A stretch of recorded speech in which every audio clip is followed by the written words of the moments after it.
शुरुआत कर दी है, परमिशन दे दीजिए। माननीय अध्यक्ष महोदय, प्रश्न का खंड 1, बहरोड विधानसभा क्षेत्र में विगत 3 वर्षों में ऊपर वाली है। सामाजिक सुरक्षा पेंशन योजना अंतर्गत कुल 23,068 वृद्धजन पेंशन पात्र पाए गए। इनमें से 22,619 पेंशनरों को पेंशन दी जा रही है तथा 449 पेंशनरों के प्रकरण निम्नलिखित कारणों से लंबित वंचित हैं। पेंशनरों का ई मित्र द्वारा गलत सत्यापन 21, पेंशनरों की मृत्यु होने के कारण 407, बैंक विवरण गलत होने के कारण 4, वर्ष 2023 में भौतिक सत्यापन नहीं कराने के कारण 17, संख्यात्मक विवरण परिशिष्ट अ पर संलग्न है।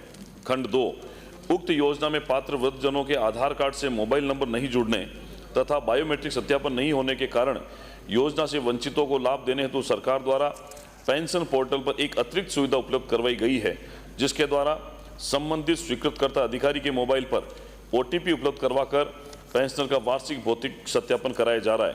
खंड 3, विधानसभा क्षेत्र बहरोड में विगत 3 वर्षों में पालनहार योजना अंतर्गत पोर्टल से प्राप्त सूचना के अनुसार कुल पात्र आवेदनों का विवरण वर्षवार निम्नानुसार है। इसमें लंबित प्रकरण आवेदक द्वारा योजना अंतर्गत श्रेणीवार निर्धारित दस्तावेज जैसे बच्चों के अध्ययन प्रमाण पत्र, माता पिता का मृत्यु प्रमाण पत्र आदि संलग्न नहीं होना है, जो प्रकरण लंबित हैं उसका कारण। निस्तारण की योजना, पालनहार योजना के नियम 9 उपनियम 6 के तहत ऐसे आवेदन पत्रों में आक्षेपों की पूर्ति कराने के लिए सिस्टम आधारित मैसेज के माध्यम से पालनहार के रजिस्टर्ड मोबाइल नंबर पर आक्षेप लगाए जाने के दिनांक से आक्षेप पूर्ति हेतु 30 दिवस, 45 दिवस एवं 60 दिवस में सूचित किया जाता है तथा इसके उपरांत भी आक्षेप पूर्ति नहीं होने की स्थिति में 30 दिवस का अतिरिक्त समय दिया जाता है। उक्त के अतिरिक्त समय समय पर जिला अधिकारियों और ब्लॉक सामाजिक सुरक्षा अधिकारियों द्वारा पालनहार से समन्वय स्थापित कर आवेदनों में कमी की पूर्ति कराई जाती है। माननीय सदस्य। माननीय अध्यक्ष जी, मैं आपके माध्यम से मंत्री जी से पूछना चाहता हूं कि जो बहुत बुजुर्ग हो गए हैं उनको बायोमेट्रिक भी सत्यापन नहीं हो सकता क्योंकि उनके हाथों की रेखाएं मिट जाती हैं, उनके पास मोबाइल फ़ोन होता नहीं है और वो जाने के अंदर बेसहारा है, उनको ले जाने वाला अधिकारी के पास कोई है नहीं क्योंकि अधिकारी का मिलना भी कोई आसान काम नहीं होता। तो ऐसे लोग जो वंचित है पेंशन से, तो क्या सरकार इन लोगों को सहारा बनने के लिए, इनकी व्यवस्था के लिए आप कोई नोडल अधिकारी नियुक्त करना चाहते हैं जो उनके पास जाकर के ये सारा काम कर ले? कि बहुत बुजुर्ग हो जाता है, वो जाए कैसे? ले जाने वाला कोई होता नहीं है। माननीय मंत्री जी। माननीय अध्यक्ष महोदय, बहरोड से आने वाले माननीय सदस्य का जो पूरक प्रश्न है वाकई में पूरे राजस्थान के उन वृद्धजनों के लिए है जो अपनी शारीरिक अक्षमता के कारण ना तो वेरिफिकेशन करा पाते हैं, ना उनको पेंशन का लाभ मिल पाता है। मैं इसके लिए माननीय सदस्यों को इस सदन के माध्यम से अवगत कराना चाहता हूं कि पेंशन सत्यापन हेतु बायोमेट्रिक ई मित्र पर मोबाइल ऐप के माध्यम से कर सकते हैं। यदि संबंधित पेंशनर का मोबाइल नंबर लिंक नहीं हो या अंगूठा ना हो तो उस स्थिति में स्वीकृतकर्ता अधिकारी ग्रामीण क्षेत्र में BDO, शहरी क्षेत्र में SDO के मोबाइल के से सत्यापन किया जाता है।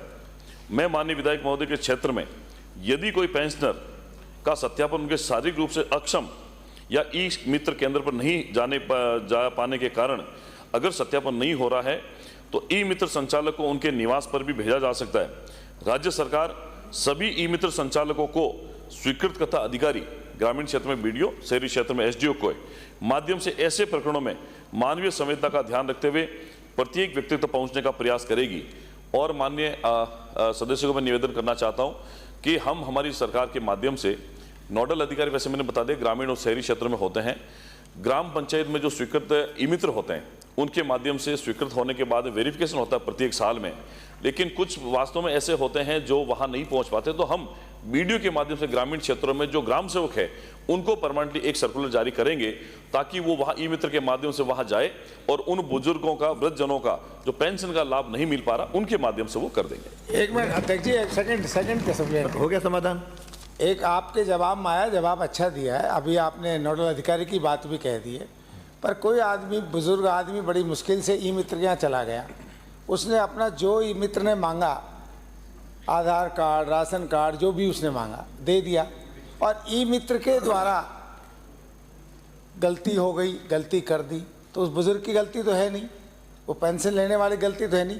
तो और ऐसे में ई मित्र काफ़ी लोग आजकल अपनी फीस लेकर लापरवाही करने लग गए हैं, जो आपने जवाब में भी दिया है ई मित्र की उसका। तो ऐसे उनको घर भेज रहे हैं। मित्र के खिलाफ कोई कार्रवाई करने की योजना रखते हो या की आज तक कोई कार्रवाई? माननीय अध्यक्ष महोदय, कुछ कहना चाह रहे हैं? ये भी बिल्कुल सच बात है कि जब ई मित्र जो होता है वो कहीं अपनी गलती के कारण पेंशन का जो लाभार्थी है उसको पेंशन नहीं मिलती है, वाकई उनकी गलती के कारण।